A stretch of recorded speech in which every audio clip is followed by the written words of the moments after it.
ఇక సర్వేలో కొన్ని వర్గాల జనాభా మాత్రమే పెరిగినట్టు చూపించారన్నారు బీఆర్ఎస్ ఎమ్మెల్సీ కవిత. సర్వేలో పాల్గొనని వారి వివరాల సంగతి ఏమిటని ప్రశ్నించారు. కవిత ప్రశ్నలకు డిప్యూటీ సీఎం భట్టి విక్రమార్క సమాధానం ఇచ్చారు. ఇప్పుడు వీళ్ళు రిపోర్ట్ చేసిన దాంట్లో ఎస్సీల జనాభా -1.75% అవుతుంది సార్. అట్లానే ఎస్టీల జనాభా తగ్గుదల, ప్రతి ఒక్కరి జనాభా తగ్గుతుంది సార్. కేవలం ఓసీల జనాభా మాత్రం 5% పెరిగినట్టుగా చూపించినారు సార్. సో అన్నీ కూడా అందరి కూడా జనాభా తగ్గి ఒకటే సెక్షన్ ఎట్లా పెరుగుతుంది అనేటటువంటి అనుమానం ప్రతి ఒక్కరికి ఉంది.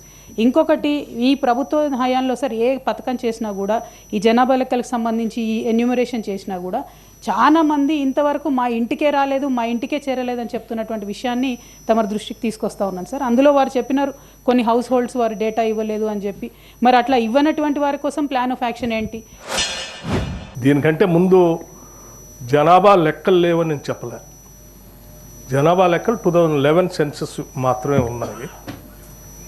మీరు చెప్పిన కుటుంబ సర్వే అన్ని కులాలతో కలిపి చేసినటువంటి సర్వే సైంటిఫిక్గా ఇంతవరకు లేదు. ఆ 2011 సెన్సస్లో జనాభా లెక్కలు ఇస్తారు, సరే ఎస్సీ ఎస్టీ లెక్కలు కూడా ఇస్తారు. మిగతా వాళ్ళవి మాత్రం దాంట్లో లేవు. అది మొట్టమొదటిసారి ఇక్కడ జరిగిందని చెప్పారు. అట్లాగే మిగిలిపోయినటువంటి వాళ్ళు కొద్దిమంది చేసుకోవడానికి ముందుకు రానటువంటి వాళ్ళు, లేకపోతే ఇల్లు తాళాలు వేసుకున్నటువంటి వాళ్ళకి సంఖ్య కూడా నేను చెప్పాను. వాళ్ళు పదే ప్రయత్నం చేసినా కొద్దిమంది ఆసక్తి చూపించలేదు, మాకు అవసరం లేదన్నారు. సరే ఇప్పటికి కూడా వాళ్ళు మేము ఆసక్తి చూపించుకుంటాం చేసుకుంటామంటే డెఫినెట్గా వాళ్ళు they can come and they can give their information also. No issue at all దానికి సంబంధించి.